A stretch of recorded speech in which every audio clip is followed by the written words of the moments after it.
Mallareddy మజాకండ Medchal MLA వ్యాపార సంస్థల నుంచి వ్యర్థాలు. ఆ ముగ్గురు నీరు శామీర్పేట పెద్ద చెరువులోకి. కాలుష్యమయంగా మారుతున్న నీటి వనరు. ఫిర్యాదులు వస్తున్నా పట్టించుకోని అధికారులంట. గ్రేటర్ హైదరాబాద్కే తలమానికం ఉన్న శామీర్పేట పెద్ద చెరువు ఇప్పుడు మురికి కుంపలా మారింది. దీనికి ఎమ్మెల్యే చామకూర మల్లారెడ్డికి చెందిన వ్యాపార సంస్థలే కారణమని ఆరోపణలు వస్తున్నాయి. తన వ్యాపార సంస్థల నుంచి వెలువడుతున్న మురుకు నీరు మానవ వ్యర్థాలను నేరుగా చెరువులోకి కలిపేస్తుండటంతో కాలుష్యమయం అవుతుందన్న దాన్ని స్థానికులు ఆరోపిస్తున్నారు. దీనివల్ల చెరువు ఉనికికే ప్రమాదం ఏర్పడుతుందని వాపోతున్నారు.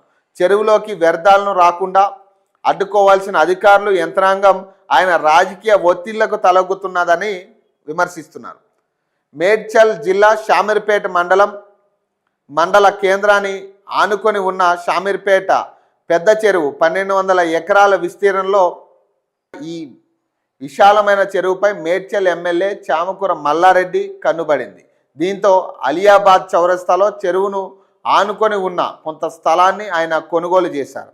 గత ప్రభుత్వ హయాంలో మంత్రిగా ఉన్నప్పుడు చెరువు ఎఫ్టిఎల్ బఫర్ జోన్ స్థలాన్ని సైతం తన ఖాతాలోకి వేసుకున్నారనే ఆరోపణలు ఉన్నాయి. అంతేకాకుండా మంత్రి పదవిని అడ్డుపెట్టుకుని అలియాబాద్ చౌరస్తాలో అనుమతులు లేకుండా సిఎంఆర్ పేరిట భారీ ఫంక్షన్ హాల్ వాణిజ్య భవనాన్ని నిర్మించి పిస్తా హౌస్కు అద్దెకిచ్చారు. తాజాగా పిస్తా హౌస్ పక్కనే కొత్తగా మల్లారెడ్డి ఎయిర్ సిటీ